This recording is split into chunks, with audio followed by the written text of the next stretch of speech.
On May 13th, Cardinal Manuel Fernández issued a strong warning to the Society of St. Pius X, also known as the SSPX.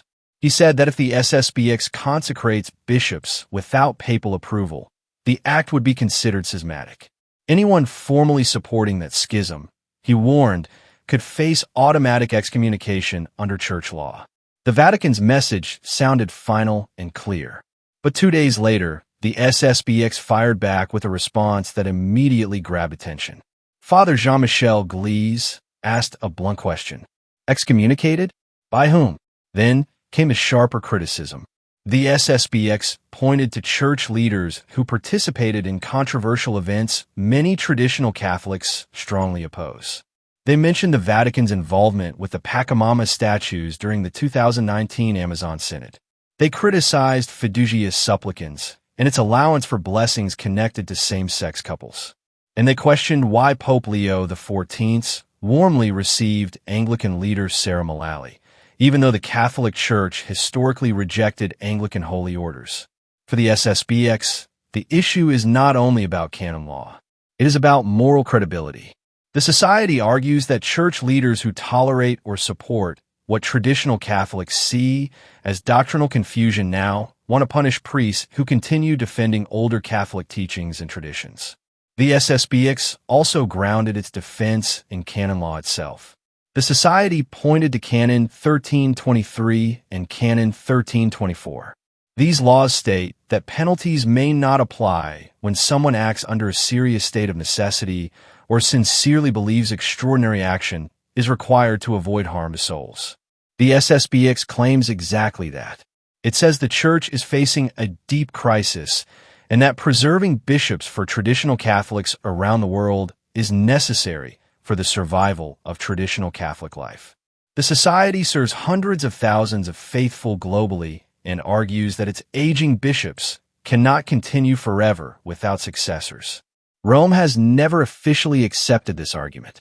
But according to the SSPX, the Vatican has also never fully refuted it in a definitive legal way. The deeper emotional force behind the SSPX response comes from several controversies that have deeply divided Catholics in recent years.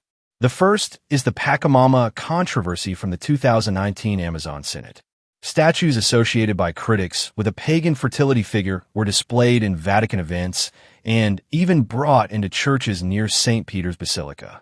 Pope Francis defended the events and denied any intention of idolatry. But many traditional Catholics saw the moment as deeply disturbing. The second controversy is Fiducia Supplicans, the Vatican declaration allowing certain blessings connected to same-sex couples. Critics say the document weakens Catholic teaching on sexuality and marriage. The third controversy is the Vatican's growing ecumenical relationship with Anglican leaders. Traditional Catholics especially reacted strongly when Pope Leo XIV publicly welcomed Archbishop Sarah Mullally, a female Anglican archbishop, during a Vatican event in April 2026.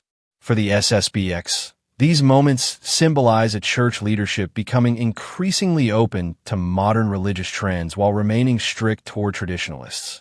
That is why the Society asks such a direct question.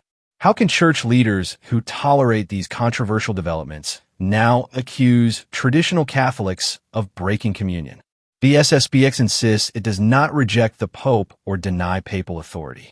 Instead, it says it is trying to preserve Catholic tradition during what it sees as one of the greatest crises in modern church history. Most observers believe the planned July first consecrations will still happen. If they do, Rome will likely declare the act schismatic and impose penalties.